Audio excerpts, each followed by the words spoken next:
मध्यकालीन भारतीय इतिहास लेखन मुगल काल के भाग 1 में आप सभी का अभिनंदन। सर्वप्रथम प्रस्तावना में हम देखेंगे कि किस प्रकार प्राचीन व सल्तनत काल से मुगल कालीन इतिहास लेखन पृथक था, किस प्रकार से अलग था, क्या अंतर था इसमें। इसके पश्चात बात करेंगे मुगल कालीन इतिहास लेखन की प्रमुख विशेषताएं क्या थीं, इस पर विस्तार से चर्चा करेंगे। इसके बाद हम देखेंगे ऐतिहासिक साहित्य का श्रेणियों में विभाजन, अलग अलग भागों में बांटकर, श्रेणियों में बांटकर ऐतिहासिक साहित्य का विवरण देखेंगे। इसके पश्चात मुगल कालीन प्रमुख इतिहासकार एवं उनकी कृतियों पर विस्तार पूर्वक बात होगी, जिनमें मुख्य रूप से बाबर का तुज़के बाबरी, ख्वांदा मीर, गुलबदन बेगम, मिर्ज़ा हैदर दुगलत, जौहर आफ्ताबची, अब्बास खां सरवानी और नियामतुल्लाह तक हम इस प्रथम खंड में बात करेंगे और द्वितीय भाग में अबुल फजल से प्रारंभ करके निष्कर्ष तक अगले वीडियो में हम चर्चा करेंगे। तो आइए देखते हैं मध्यकालीन भारतीय इतिहास लेखन मुगल काल भाग 1। प्रस्तावना देख लेते हैं। प्राचीन एवं सल्तनत काल से इस काल में पृथक तरह से इतिहास लिखा गया। तकनीक, विषय निरूपण, दृष्टिकोण एवं विषय वस्तु में पर्याप्त अंतर दिखाई पड़ता है। तो मुगल काल प्राचीन और सल्तनत काल के इतिहास लेखन से पृथक था। सल्तनत कालीन इतिहास लेखन के साथ कुछ समानताएं भी हमको प्राप्त होती हैं। यथा दरबारी इतिहास लेखन सल्तनत काल में भी हुआ, इस काल में मुगल काल में भी हुआ। शासकों द्वारा इतिहास लेखन में रुचि लिया गया, ये हम देखते हैं, दोनों काल में समानता थी। धार्मिक दृष्टिकोण से इतिहास का लेखन दोनों काल में हुआ। शासकों की प्रशंसा में इतिहास लिखा जाना, पूर्वाग्रही इतिहास लेखन, शासकों के विरोध में भी इतिहास लेखन हुआ। तटस्थ इतिहास लेखन भी हुआ, स्वतंत्र इतिहास लेखन इस काल में भी विकसित हुई। तो कुछ समानताएं भी हैं। तो समानताओं के होने के साथ साथ विभिन्नता भी हमको देखने को प्राप्त होती है। नवीन इतिहास दर्शन की कोई परंपरा स्थापित नहीं हुई। बड़े पैमाने पर आत्मकथाएं लिखी गईं, जीवनियाँ लिखी गईं, इतिहास की परंपरा चली, किंतु नवीन दर्शन स्थापित नहीं हुआ। शासकों द्वारा इतिहास लेखन इस काल की विशेष बात थी। इनमें 2 शासकों का नाम प्रसिद्ध है, एक बाबरनामा स्वयं बाबर के द्वारा या तुज़के बाबरी, और जहांगीर के द्वारा तुज़ुक जहांगीरी। मौतबिंद खान ने यद्यपि इसको पूरा किया, किंतु प्रारंभ स्वयं जहांगीर ने किया था। तो ये 2 शासक हैं, इन्होंने शासक होते हुए भी अपने काल का विवरण लिखने का प्रयास किया। डॉक्टर सक्सेना एवं माथुर लिखते हैं, सल्तनत काल में जहां अधिकांश इतिहासकार घटनाओं को अल्लाह की देन मानते थे, वहां मुगल काल में आकर ईश्वरीय इच्छा के स्थान पर मानवीय प्रक्रिया पर अधिक बल देने लगे थे। अब घटनाएं परिस्थिति जनित थी, न कि ईश्वर प्रदत्त। ये अंतर आता है सोच में, विचार के क्षेत्र में। डेनिसन रोस ने लिखा है, बाबर के आत्मसंस्मरण को सभी कालों के साहित्य में सबसे अधिक सम्मोहनकारी और रोमांटिक रचनाओं में स्थान मिलना चाहिए। उसके महत्व को प्रदर्शित करते हैं। आइए अब देख लेते हैं मुगल कालीन इतिहास लेखन की प्रमुख विशेषताएं क्या क्या थी। पहली विशेषता थी परिपक्व इतिहास लेखन। सल्तनत काल की तुलना में इस काल में इतिहास लेखन परिपक्व हो गया था और अधिक शालीनतापूर्वक विवरण दिया जाने लगा था। दूसरी विशेषता थी अधिक स्रोतों का प्रयोग किया गया इस काल के इतिहास लेखन में, और अधिक स्रोत भी इस काल में सल्तनत काल की तुलना में उपलब्ध थे। अधिक स्रोत सामग्री का प्रयोग किया गया और लिखने के लिए स्रोतों का प्रयोग हुआ, और अधिक साधन भी इस काल के इतिहास को लेखन के लिए वर्तमान में उपलब्ध हैं। कलाओं की ओर ध्यान और लेखन भी हुआ। सल्तनत काल में इस ओर ध्यान नहीं दिया गया था। धार्मिक कट्टरता के कारण इस्लाम में कला का विरोध है, कला को स्वीकार नहीं किया जाता है, इस कारण से उस पर ध्यान नहीं दिया गया था। किंतु इस काल में संगीत, नृत्य, नाटक और विशेषकर स्थापत्य कला की ओर ध्यान दिया गया और उसका विवरण भी हमें प्राप्त होता है। शासकों द्वारा आत्मकथा लेखन। इस काल के शासकों में बाबर ने अपनी आत्मकथा लिखी, जहांगीर ने भी अपनी आत्मकथा लिखी। यद्यपि अपूर्ण रहा, मोहब्बिंद खान ने इसको पूर्ण किया, किंतु दोनों शासकों के द्वारा इतिहास लेखन, अपने काल के इतिहास का विवरण दिया गया। धार्मिक प्रभाव का सीमित होना। पूर्व की अपेक्षा इस काल में धार्मिक प्रभाव सीमित हो गया था, किंतु सिद्धांत रूप में अभी भी स्थापित रहा और बहुत सारे इतिहासकारों ने इस तरह का लेखन भी किया, जैसे कि बदायूनी ने। तो धार्मिक प्रभाव सीमित हुआ, किंतु समाप्त नहीं हुआ। स्वतंत्र अथवा निष्पक्ष इतिहास लेखन भी इस काल में हुआ। जिन्हें राजाश्रय प्राप्त था उन्होंने तो पक्षपात पूर्ण विवरण दिया, किंतु राजाश्रय से अलग हटकर जिन इतिहासकारों ने विवरण लिखा उन्होंने स्वतंत्र और निष्पक्ष होकर इतिहास लेखन का प्रयोग किया। इतिहास में कार्य कारण संबंध को इस काल में महत्व दिया गया। अब इतिहास मात्र घटनाओं का विवरण नहीं रहा, जैसा कि पहले हो रहा था। सल्तनत काल में भी मात्र घटनाओं का ही विवरण दिया गया, कार्य कारण संबंध पर जोर नहीं दिया गया, किंतु इस काल में कार्य कारण संबंधों पर जोर दिया गया। क्या कारण थे, फिर उस कारणों से क्या परिणाम हुए, इस पर जोर देकर इतिहास लेखन प्रारंभ हुआ, विचार किया गया। तो कार्य कारण संबंध स्थापित हुआ इस काल में। इतिहास का राजकीय संरक्षण से मुक्ति पूरी तरह से तो नहीं हुआ, किंतु अब कम पड़ गया।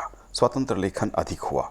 सल्तनत काल के विपरीत मुगल काल में ज़्यादातर इतिहास लेखन शाही दरबार के संरक्षण से मुक्त होकर किया गया। तो इस तरह से राजकीय संरक्षण जो था वो कम हुआ पहले की अपेक्षा। यद्यपि ये कहना उचित होगा कि राजकीय संरक्षण तो बराबर मिलता रहा, बल्कि सल्तनत काल से ज़्यादा मिला, लेकिन स्वतंत्र लेखन अधिक बढ़ गया था, ये कहना ज़्यादा उचित होगा। स्रोतों पर आधारित इतिहास लेखन शुरू हुआ। राजकीय दस्तावेज, पत्र, फरमान, यात्रियों के विवरण आदि संग्रहित करने के पश्चात इतिहास का लेखन हुआ। सल्तनत काल या उसके पूर्व का ढंग अब प्रचलित न रहा। अब इस समय स्रोतों पर अधिक ध्यान दिया गया, प्रामाणिक स्रोतों पर, जैसा कि अकबर के काल में हुआ था। उस पर हम विस्तार से चर्चा करेंगे। राजकीय संरक्षण में भी इतिहास का लेखन हुआ। यद्यपि पूर्व की अपेक्षा स्वतंत्र इतिहास लेखन बढ़ गया था, किंतु बादशाहों के द्वारा इस काल में भी संरक्षण दिया गया और इतिहास का लेखन भी हुआ। अब हम देख लेते हैं ऐतिहासिक साहित्य की श्रेणियाँ। प्रोफेसर लूनिया ने यह विभाजन किया है, निम्नांकित श्रेणियों में उन्होंने बांटा। पहला बताया दफ्तरी इतिहास, शासकीय जो दस्तावेज होते हैं, दफ्तरी इतिहास लिखा गया इसमें। दूसरा सरकारी अभिलेख, शासकीय जो अभिलेख होते हैं, आदेश जो दिए जाते हैं, दान पत्र आदि जो आदेश होते हैं कानून बनाने के लिए, ये सब सरकारी अभिलेख के अंतर्गत आते हैं। जीवनियाँ और संस्मरण जो इस काल में मुगल काल में लिखे गए, ये तीसरा विभाजन उन्होंने किया। चौथा गैर आधिकारिक इतिहास, जो शासकीय रूप से न लिखा गया हो, स्वतंत्र होकर के जो इतिहास लेखन करते हैं, इस प्रकार की श्रेणियों में बांटा जा सकता है। पांचवा स्थानीय तथा प्रादेशिक इतिहास, सुदूर दक्षिण में, गुजरात के क्षेत्र में, राजस्थान के क्षेत्र में, उत्तर भारत के अनेक क्षेत्रों में स्थानीय और प्रादेशिक इतिहास लेखन की परंपरा इस काल में चली। तो इस श्रेणी में भी ग्रंथों को, इतिहासकारों को रखा जा सकता है। पत्रों का संग्रह, क्योंकि उस समय संचार के साधन आज की तरह विकसित नहीं थे, इसलिए शासकों के द्वारा अपने प्रांतपतियों को, अपने रिश्तेदारों को, जो कि विभिन्न पदों में थे, पत्र लिखा जाता था, तो उसका संग्रह किया गया। यह भी एक प्रकार का इतिहास है। आधिकारिक पत्रिका, ये भी लिखे गए। साहित्यिक स्रोत बड़े पैमाने पर इस काल में उपलब्ध हैं। तो उपर्युक्त सभी स्रोत उपलब्ध हैं, ये मुगल कालीन लेखन हेतु महत्वपूर्ण हैं। अधिकांश सामग्री फारसी भाषा में लिखित है, इनके अनुवाद भी उपलब्ध हैं। कुछ सामग्री की शैली उत्तम है और प्रस्तुतिकरण भी बहुत अच्छा है। कुछ सामग्री में असंतुलन तथा व्याख्या हेतु वांछित योग्यता की कमी भी दिखाई पड़ती है। कुछ लेखों में लेखकों ने धर्मांधता, कट्टरता अथवा संकीर्णता का भी अनुसरण किया है। इस प्रकार की श्रेणियों में बांटकर इस काल के इतिहास के स्रोतों को देखा जा सकता है। ये प्रोफेसर बी एन लूनिया द्वारा दिया गया विवरण था। मुगल काल के प्रमुख इतिहासकार और उनकी कौन सी रचनाएं थीं, उन पर आइए चर्चा करते हैं। सबसे पहला और प्रधान रचना है तुजुक ए बाबरी। बाबर के द्वारा ये रचना की गई। जहीरुद्दीन मोहम्मद बाबर, जो भारत में मुगल साम्राज्य का संस्थापक था, इसने अपनी आत्मकथा लिखी तो तुजुक ए बाबरी अथवा बाबरनामा के नाम से ये ज़्यादा विख्यात हुआ। बाबर का जन्म 1483 ईस्वी में फरगना में हुआ था। उसने यह ग्रंथ चगताई तुर्की भाषा में लिखा। अब्दुल रहीम खान खाना ने अकबर काल में इसका फ़ारसी भाषा में बाबरनामा के नाम से अनुवाद किया और उसमें चित्रांकन भी करवाया। अकबर ने जो उस समय के प्रधान चित्रकार थे विदेशों से, उनको आमंत्रित किया। अब्दुल समद उनमें से एक थे। चित्रांकन भी इसमें कराया गया। अकबर के काल में अब्दुल रहीम खान खाना से उन्होंने इसका अनुवाद करवाया था फ़ारसी भाषा में, तभी से ये बाबरनामा के नाम से विख्यात हुआ। इसके पहले तुजुक ए बाबरी के नाम से जाना जाता था। तुजुक ए बाबरी 3 भागों में विभक्त है। प्रथम भाग में 1503 से 1504 ईस्वी का काल, जिसमें फरगना में राज्यारोहण से लेकर समरकंद प्रयाण तक का विवरण है। द्वितीय भाग में 1508 से 1529 ईस्वी तक के काल का विवरण दिया गया है, जिसमें समरकंद के पलायन से लेकर भारत के अंतिम विजय अभियान तक का विवरण प्राप्त होता है। तृतीय भाग में वह भारतवर्ष में लेन देन का विवरण देता है तथा भारत की स्थितियों से संबंधित उसने लेख किया है। भारत विषयक जो लेख उसने लिखा, भारत के विषय में उसने लिखा, यह एक आकर्षक उत्तम देश है, अन्य देशों की तुलना में पृथक है। इसके पर्वत, नदियाँ, जंगल, धरती, यहाँ के जानवर, पेड़ पौधे, निवासी और उनकी भाषाएं, यहाँ की हवा, वर्षा, सब पृथक प्रकृति का है। वर्षा के दौरान यहाँ का मौसम सुखदायक हो जाता है। यहाँ लगातार बारिश होती है, हवा बहुत सुहावनी हो जाती है, रुचिकर तापमान स्थापित होता है। यहाँ अत्यधिक वर्षा होती है, इतनी अधिक वर्षा कि कवच, पुस्तकें, कपड़े, सज्जा सामग्री और अन्य वस्तुएं नमी से प्रभावित हो जाती हैं। एक तीर जो पर्सिया में बना हुआ है, यहाँ के मौसम में इसको चलाना संभव नहीं हो पाता, नमी के कारण, ऐसा वो बताता है। आंधी एवं गर्मी विषयक लेख उसने लिखा। यहाँ आंधी प्रायः वर्षा होने के पूर्व आती है। यहाँ की गर्मी बल्ख और कंधार की गर्मी की तुलना में बहुत कम है, आधी गर्मी पड़ती है, ऐसा वह उल्लेख करता है। आर्थिक समृद्धि के विषय में बाबर ने लिखा।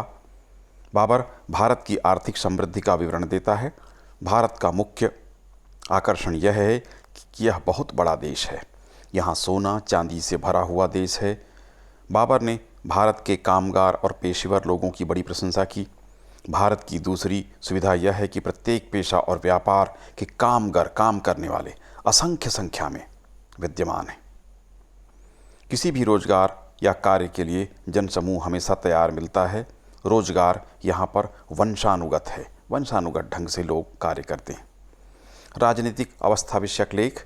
यह देश छोटे छोटे राज्यों में विभक्त है। यहाँ राजनीतिक एकता नहीं है। हिंदुस्तान का एक बड़ा हिस्सा दिल्ली के राजा के अधीन था। बाबर उन 5 मुस्लिम शासकों के बारे में भी बताता है जो पहाड़ी क्षेत्रों में शासन करते थे। वह उल्लेख करता है कि 5 राजा महान राजकुमार हैं, सभी मुसलमान हैं तथा वे शक्तिशाली सेनाएं भी रखते हैं। विजयनगर के विषय में उसने लिखा कि विजयनगर राज्य को एक शक्तिशाली राज्य बताता है तथा वहाँ के राजा कृष्णदेव राय की प्रशंसा करता है। भारत के निवासियों के विषय में उसने लिखा, यहाँ के अधिकांश निवासियों को वह काफिर कहता है। उसके अनुसार न तो यहाँ के निवासी रूपवान हैं, न ही सामाजिक व्यवहार में कुशल हैं। यहाँ अक्लमंदी एवं प्रतिभा दुर्लभ है। यहाँ के लोग शून्य से लेकर संख तक की गिनती जानते हैं, शेष संसार लाख तक की ही गिनती जानता है। इस तरह के विरोधाभास भी उसके विवरण में हमको प्राप्त होते हैं। सुविधा एवं साधन विषयक लेख उसने लिखा। भारत में आमोद प्रमोद के साधन बहुत कम हैं। यहाँ के लोग मशीन का आविष्कार करना नहीं जानते। कला कौशल का भी इन्हें कम ज्ञान है। स्थापत्य का ज्ञान भी इन्हें नहीं है। इनके पास अच्छे घोड़े नहीं हैं, न अच्छा मांस है, न अंगूर, न खरबूजे या अच्छे फल ही हैं। यहाँ न बर्फ़ है, न ठंडा पानी। बाज़ारों में अच्छा खाना या रोटी नहीं मिलती।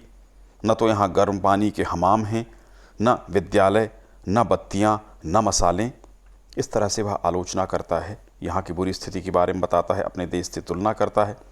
प्रकाश व्यवस्था का वह विशेष उल्लेख करता है कि यहाँ मोमबत्तियाँ और मसालों की जगह यहाँ के लोग गंदे लोगों का एक झुंड रखते हैं, जिसे दीवटिये कहा जाता है, दिया जलाने वालों से या प्रकाश करने वालों से, जिन्हें वो दीवटिये कहते हैं। यहाँ के लोग अपने बाएं हाथ में एक छोटी सी तिपाई लिए होते हैं, 3 पैरों वाला, जिसके किनारे पर एक अंगूठे जितनी मोटी बत्ती लगी होती है। इसके दाहिने हाथ में एक लंबी तुम्बी होती है, लौकी या तुम्बी, जिसमें तेल रखा जाता है। इस बारीक सुराख से बत्ती में तेल डाला जाता है। 100 से 200 तक दीवटिये एक बड़ा आदमी अपने साथ रखता है दिया जलाने के लिए। कोई जमींदार है तो इस तरह से 100 से 200 तक के दीवटिये अपने साथ रखता है रात के लिए। राजस्व विषयक विवरण देता है। भीरा से बिहार तक के प्रदेशों में 52 करोड़ की आय होती है। इसमें 8 से 9 करोड़ के परगने रईस और राजाओं के हाथ में हैं, जो बहुत समय पूर्व से आज्ञाकारी हैं, जिन्हें यह परगने स्थायी रूप से दे दिए गए हैं। आगरा पर अधिकार करने के पश्चात बाबर को जो अपार धन संपत्ति प्राप्त हुई थी, उसका विवरण भी बाबर ने दिया है। सुरक्षा विषयक विवरण लिखता है। जब मैंने हिंदुस्तान में प्रवेश किया तो मैंने देखा कि जाट और गुर्जर लोगों के समूह जंगल और पहाड़ियों से झुंड में आते हैं और बैलों भैंसों को चुरा कर लूट कर ले जाते हैं।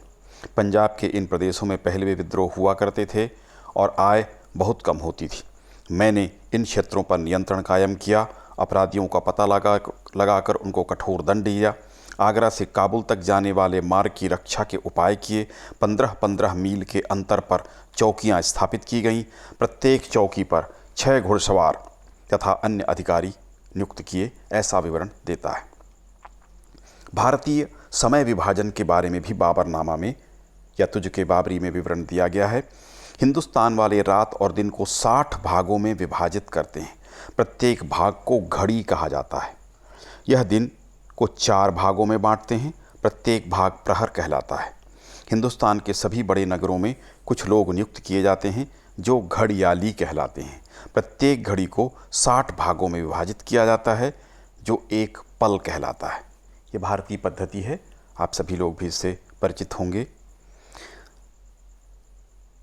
इसकी रचना की आलोचना करते हुए कहा जा सकता है कि तुर्की भाषा की यह बेजोड़ कृति है। चगताई तुर्की भाषा में लिखित यह बेजोड़ कृति है। इसके बराबर का कोई ग्रंथ उपलब्ध नहीं है। अब वर्तमान में चगताई तुर्की भाषा विलुप्त होने के कगार पर है। भाषा परिवर्तित हो चुकी है।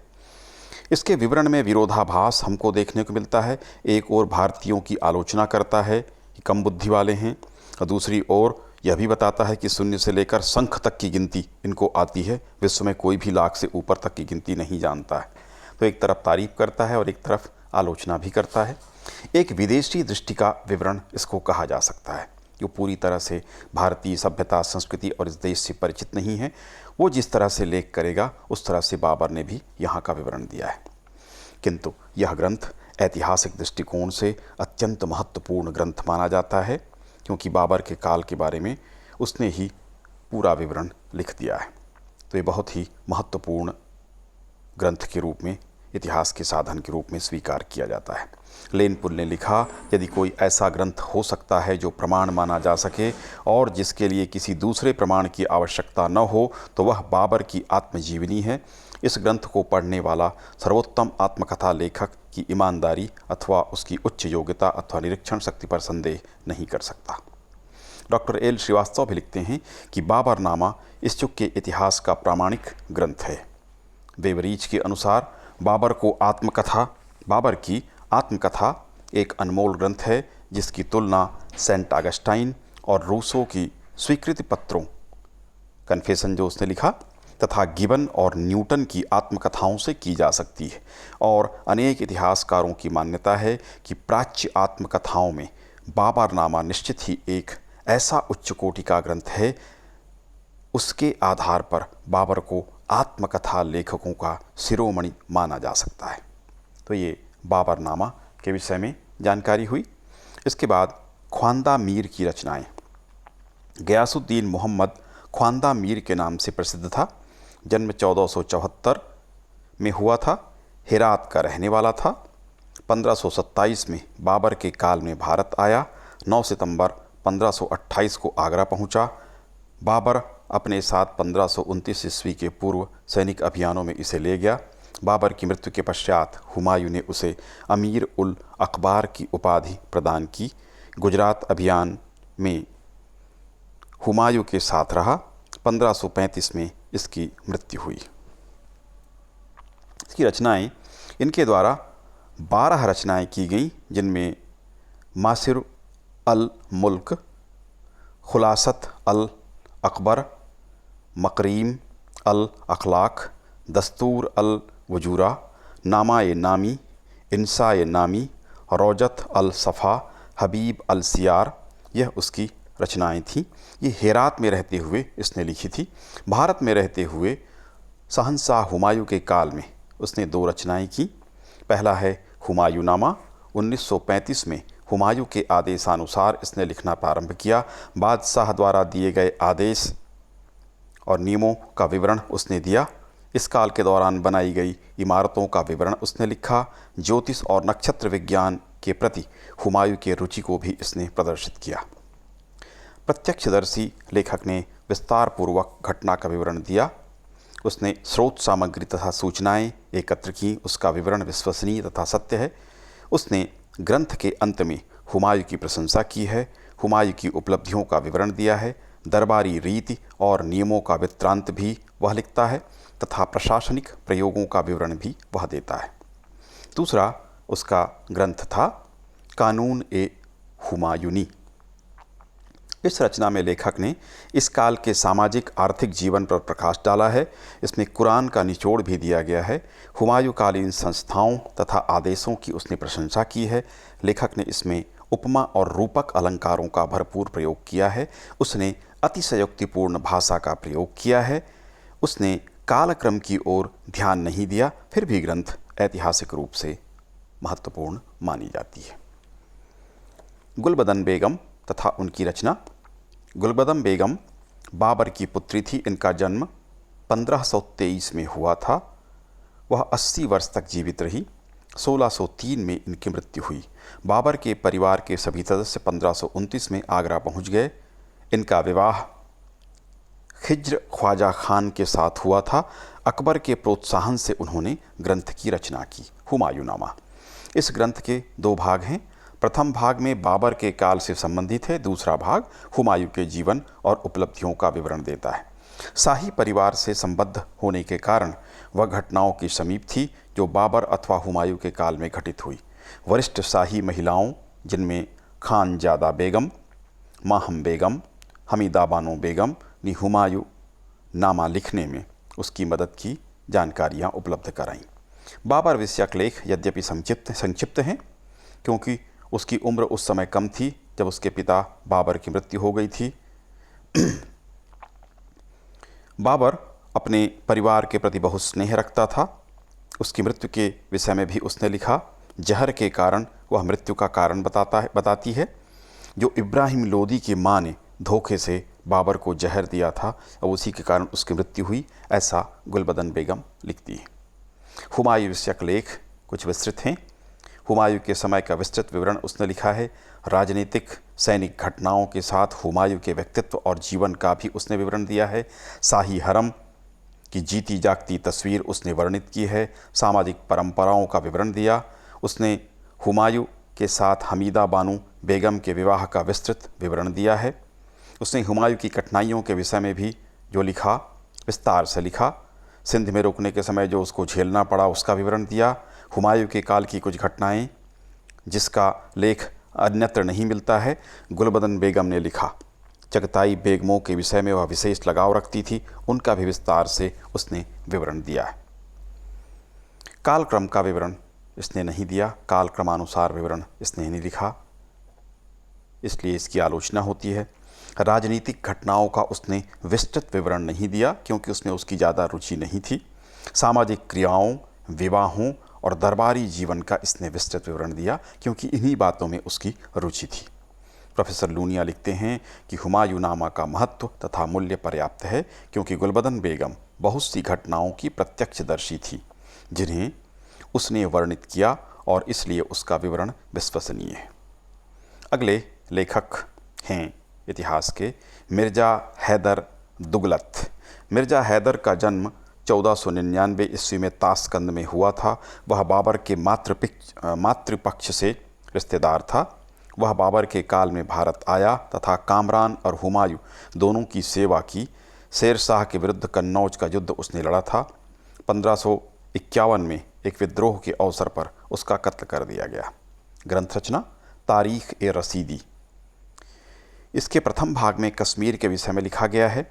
इसमें काशगर तथा मुगलिस्तान के मुगल खानों का विवरण दिया गया है। द्वितीय भाग में लेखक के व्यक्तिगत जीवन तथा उपलब्धियों पर प्रकाश डाला गया है। बाबर तथा उसके पूर्वजों के विवरण के लेखन के अतिरिक्त वह कामरान के कंधार पर अधिकार करने का विवरण भी लिखता है। उसने लाहौर तक पहुंचने में, कन्नौज में शेर शाह सूरी के साथ हुमायूं के युद्ध और कश्मीर पर स्वयं द्वारा की गई चढ़ाई के विषय में लिखता है। हुमायूं के व्यक्तित्व और चरित्र का विवरण उसने दिया है जो विश्वसनीय है। हुमायूं काल की अनियमितताओं तथा अक्षमताओं के विषय में भी वह प्रामाणिक सूचनाएं देता है। अगले लेखक हैं जौहर आफ्ताबची। यह हुमायूं का एक कर्मचारी था। इसने 25 वर्षों से अधिक हुमायूं की सेवा की। पंजाब की चढ़ाई के पश्चात जौहर हैबतपुर परगना का जिलाधिकारी नियुक्त हुआ, हुमायूं द्वारा नियुक्त किया गया। उसने अपनी योग्यता और क्षमता द्वारा हुमायूं को प्रभावित किया। हुमायूं द्वारा उसे पंजाब तथा मुल्तान का खजांची नियुक्त किया गया। अकबर के निर्देशों पर उसने ग्रंथ की रचना की। ग्रंथ का नाम था ताज़किरात उल वाक़ियात। इस ग्रंथ को तारीख़ ए हुमायूं, हुमायूं शाही तथा जवाहिर ए शाही नामों से भी जाना जाता है। हुमायूं के जीवन का विश्वसनीय विवरण इसमें दिया गया है। जौहर की कृति में 5 अध्याय हैं। अंतिम अध्याय के पश्चात उपसंहार दिया गया है। हुमायूं के काल की समस्त घटनाएं इसमें अंकित हैं। उसने हुमायूं तथा पर्सिया के शाह के मध्य अंतर को भी स्पष्ट किया। उसमें स्वयं लिखा कि मैं हुमायूं के गद्दी पर विराजमान होने से यह कार्य शुरू करूंगा और पर्सिया से लौटने तक व शासन को प्राप्त करने तक का विवरण पूर्ण करूंगा। इसने कालक्रम की उपेक्षा की।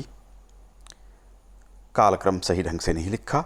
कुछ तिथियां भी इसकी त्रुटिपूर्ण हैं, किंतु इसका विवरण निश्चित रूप से प्रामाणिक माना जा सकता है। अगले इतिहास लेखक थे अब्बास खान सरवानी। अब्बास खान सरवानी शेर शाह सूरी की सेवा में था। वह एक अफ़गान परिवार से संबंधित था। बाद में अब्बास खान सरवानी अकबर की सेवा में आया। उसने तारीख़ ए शेर शाही या तुहफ़ा ए अकबर शाह लिखा। इसके लेखन के लिए अकबर ने उसे प्रोत्साहित किया था। 1579 में उसने इसे पूर्ण किया। जानकारी के प्रमुख स्रोत उसके अफ़गान अमीर थे। उसका विवरण विश्वसनीय है। इस ग्रंथ में शेर शाह सूरी के जीवन तथा इतिहास व उसकी उपलब्धियों और उसके उत्तराधिकारियों की जानकारी है। वह शेर शाह की प्रशंसा के अतिरिक्त उसकी कमियों की भी जानकारी देता है। बाद के इतिहासकारों जैसे निजामुद्दीन और बदायूनी ने उसकी कृति से सामग्री ग्रहण की है। अगले इतिहासकार हैं नियामतुल्लाह। यह मुगलों की सेवा में था। इसने बाबर में मलकानपुर में अपनी महत्वपूर्ण कृति मखजान ए अफ़गाना की रचना की। खान जहाँ के आदेश से यह कृति 1612 ईस्वी में पूर्ण हुई, जो कि मुगलों के दरबार में एक अमीर था। यह फरिश्ता का समकालीन था। दोनों के द्वारा एक ही स्रोत का उपयोग किया गया। डॉक्टर ईश्वर प्रसाद कहते हैं कि कृति पूर्णतया विश्वसनीय नहीं है। इसे अन्य इतिहासों से तुलना तथा परीक्षण की आवश्यकता है। इस तरह से डॉक्टर ईश्वरी प्रसाद ने इनका विवरण दिया। तो ये प्रथम भाग मुगलकालीन इतिहास लेखन के प्रथम भाग में यहीं तक। इससे आगे द्वितीय भाग में हम अबुल फजल से अकबर के काल की शुरुआत करेंगे और पूरे मुगल काल के निष्कर्ष तक बात करेंगे।